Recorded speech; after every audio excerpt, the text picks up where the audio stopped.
Monsieur le ministre, la parole est maintenant à Madame Valérie Lacroute. Merci, Monsieur le Président. Monsieur le Premier ministre, le nouveau monde connaît-il les enjeux de l'économie numérique? La question se pose.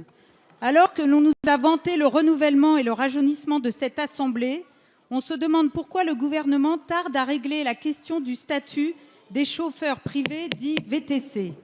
La loi Grand-Guillaume de décembre 2016 a mis fin au statut LOTI et oblige ainsi les 12 000 chauffeurs à se tourner vers le statut de VTC avant le 31 décembre 2017.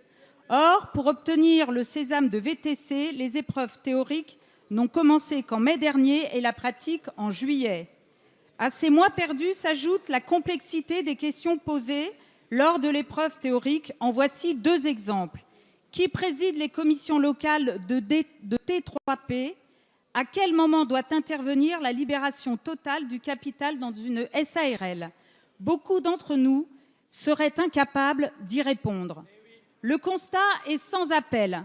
Un taux de réussite à l'épreuve théorique de 20% en Île-de-France quand il se situe à 80% à Londres. Un délai de réussite à l'examen de 26 semaines en France contre 12 à Londres.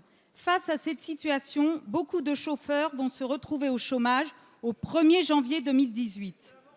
Monsieur le Premier ministre, alors que vous avez lancé les assises de la mobilité, alors que l'enjeu est de permettre à tous les Français de mieux se déplacer, il convient d'augmenter l'offre de transport à la demande, et cela commence par une hausse du nombre de chauffeurs professionnels de taxis VTC, dont dans le Grand Paris, il est seulement de 5,6 pour 1000 habitants, contre 17 à Londres.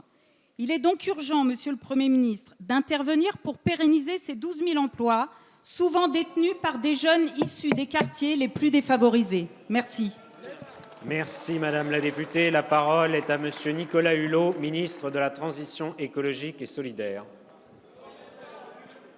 Merci Monsieur le Président, Mesdames, Messieurs les députés, Madame la députée Lacroute. À la suite effectivement des différends qui ne nous ont pas échappé et qui ont opposé régulièrement les taxis et les VTC au cours des dernières années, l'équilibre entre les professions a été, je le crois, trouvé avec la loi Grand-Guillaume que vous avez évoquée fin 2016. L'identification des véhicules VTC et la nouvelle carte professionnelle sécurisée contribuent à cette nécessité de régulation dans le secteur afin de faire respecter une concurrence loyale entre les acteurs. La fin du régime LOTI dans les zones urbaines au 29 décembre de cette année est également une avancée importante pour trouver un équilibre entre les professions en précisant bien ce qui relève du transport collectif et du transport individuel. La situation va être en effet ainsi clarifiée. Il sera désormais uniquement possible pour les conducteurs d'exercer comme taxi ou comme VTC.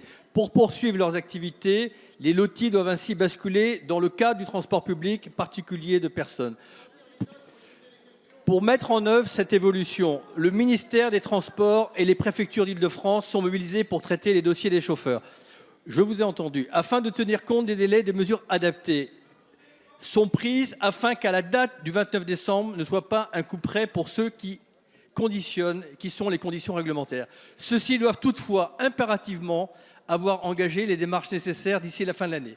Pour répondre à votre question, Elisabeth Borne recevra l'ensemble des professionnels d'ici le 8 décembre prochain, avec lequel, évidemment, nous essaierons de trouver les solutions à votre question. Merci.